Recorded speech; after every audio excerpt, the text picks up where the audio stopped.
Hello, I'm Lindsay with an E from Prince Edward Island, and welcome to Poetry in the Field, where I share some of my favorite poems from some of my favorite places. Happy Eastertide, friends!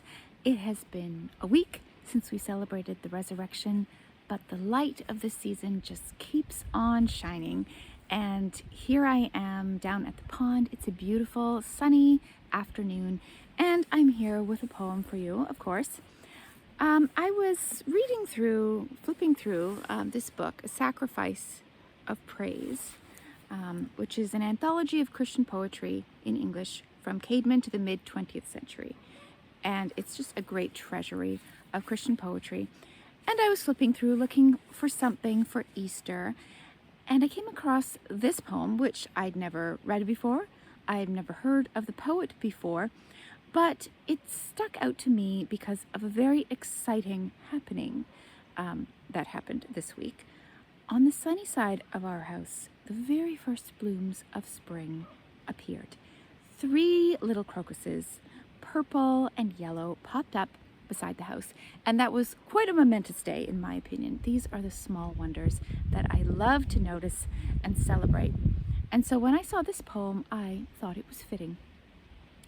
This is called The Marigold, and it is by George Wither, who was an English poet who lived between 1588 and 1667.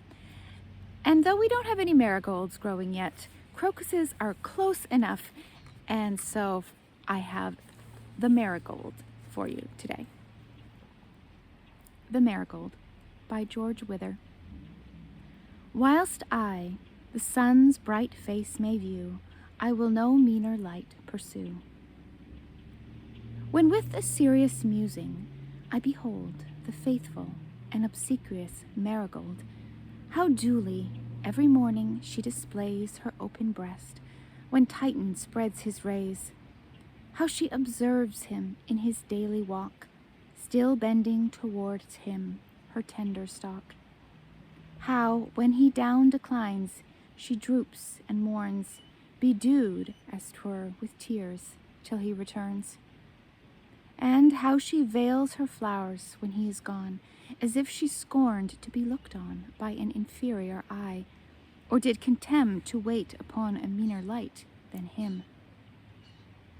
When this I meditate, methinks the flowers have spirits far more generous than ours, and give us fair examples to despise the servile fawnings and idolatries wherewith we court these earthly things below, which merit not the service we bestow.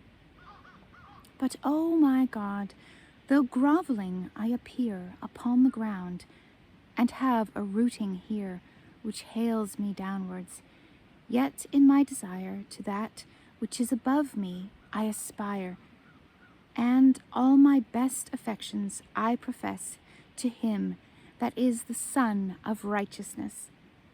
O keep the morning of his incarnation, the burning noontide of his bitter passion, the night of his descending, and the height of his ascension, ever in my sight, that imitating him in what I may, I never follow an inferior way.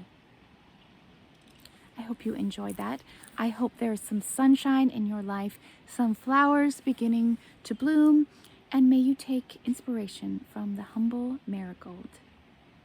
Thanks for joining me, and I hope I'll see you again soon on another episode of Poetry in the Field.